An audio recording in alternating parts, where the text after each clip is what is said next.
Hello everyone, welcome to the THR Show. My name is Osasu Paul-Azino.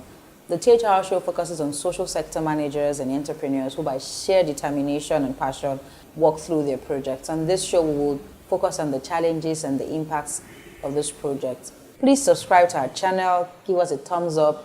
If you have questions, comments, suggestions, or people you would like us to interview, please drop a comment below.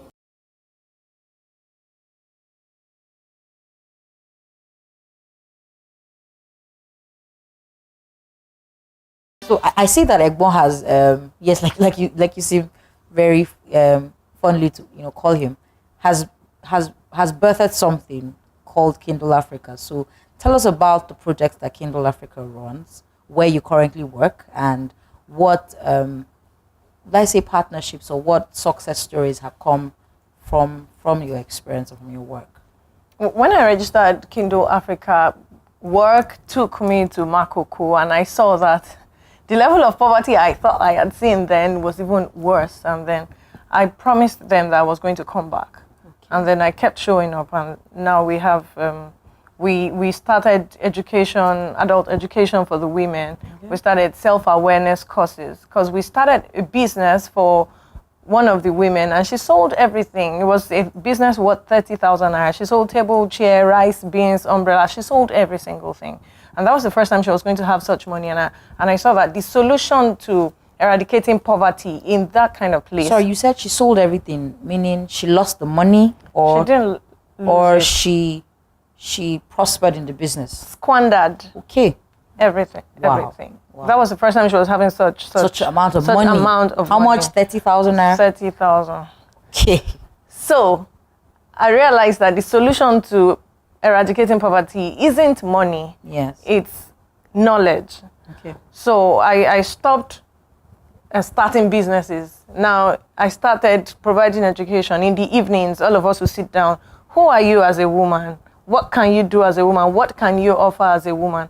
And through their responses, I realized that they thought that there was nothing more to their lives than giving birth to children and taking married. care of the homes and being married. And from there, I introduced financial literacy courses. What business can you do with 5,000? And they brought ideas. I can do this business with 2,000 naira. I can do this business with 3,000 naira. And from there, I saw that giving someone that never had money 30,000 naira was a mistake in the first place. Yes. So from there, I learned my lesson. And now, because of our consistency in the community, we got a small strip of land. It's small. Whoa. It looks like small, but Whoa. then it's major, because at least I have some place to call my own. And we're already building the place. Okay. It's going to serve as a vocational training center. Okay. It's going to also be a safe space to discuss issues of domestic violence, which is very rampant in that community. It's going to be a safe space to discuss issues of maternal mortality, because those issues are very, all of the issues that revolve around women. Issues. So it's going to be like a support group in itself. Yes. So I have a small space I call the counseling room. Okay. And I'm looking forward to partnering with other organizations. Now that we have a space in Makoko, I'm not going to say it's my space or Kindle Africa's space.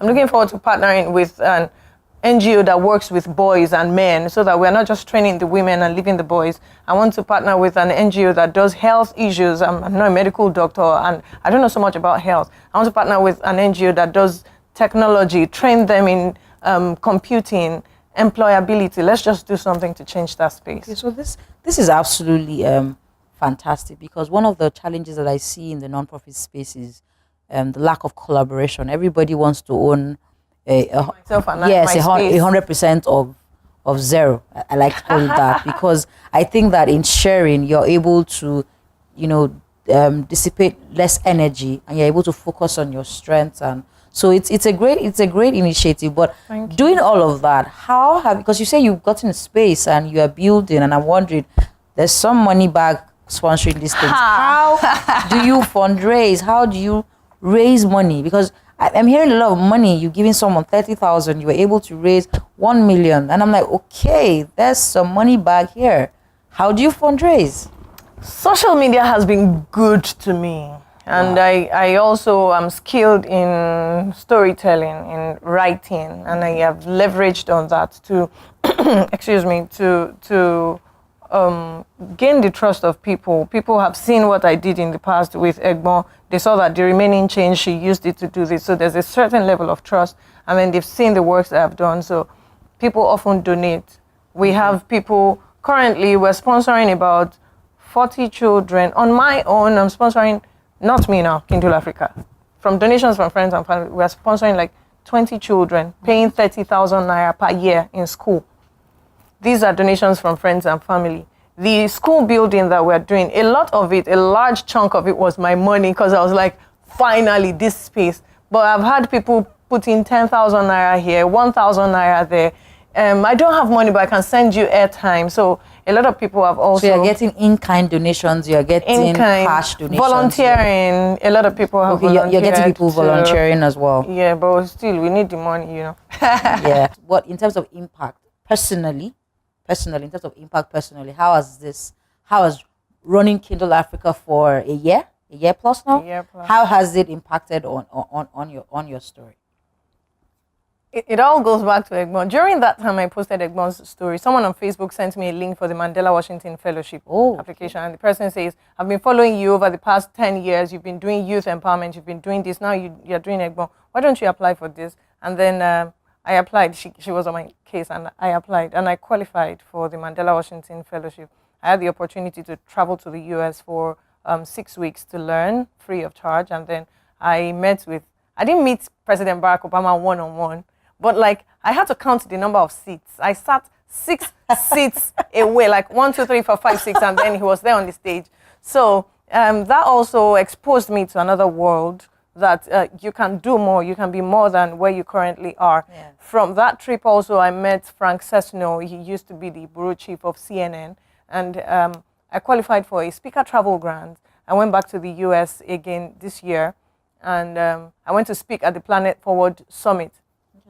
It was a summit, it was a university summit about climate change and things, but I came in with a very different angle. Like, you're talking about climate change here while some people have never been to school. What is climate change when some people are not going to school? And from there, I met a lot of people. I told the stories of Makoko, of the 25-year-old with 6 children and a husband that has another wife. And, you know, I told all the stories. And all those stories took me to the UN Women. I was featured on the UN Women, I can't remember that thing. UN Women Brown Bag event. I spoke at Rutgers University. I was guest lecturer. Yeah. Whoa, guest lecturer. Nice. I was guest lecturer. You've traveled? You've traveled? I was guest lecturer at 3 universities. And recently, I also did a video on climate change in Makoko because of my experience at the George Washington University with Frank Sesno. I did a video on how climate change affects poverty and the children. So women were saying the size of fish and the quantity has reduced, so they cannot take care of their children again. I sent it to the American Institute of Public Health, and they're going to feature it very soon. And so now I'm excited. It's like from Makoko to the world. Yeah. Everybody knows Makoko as the slum and things, but we're trying to give it a new name. We're trying to change the narrative and improve the lives of the people there. Wow, this is so whilst you're giving, right, you have also gained, because this has exposed you to certain peoples and certain networks. And do you think that these networks, right, can impact on your project financially or in any other way?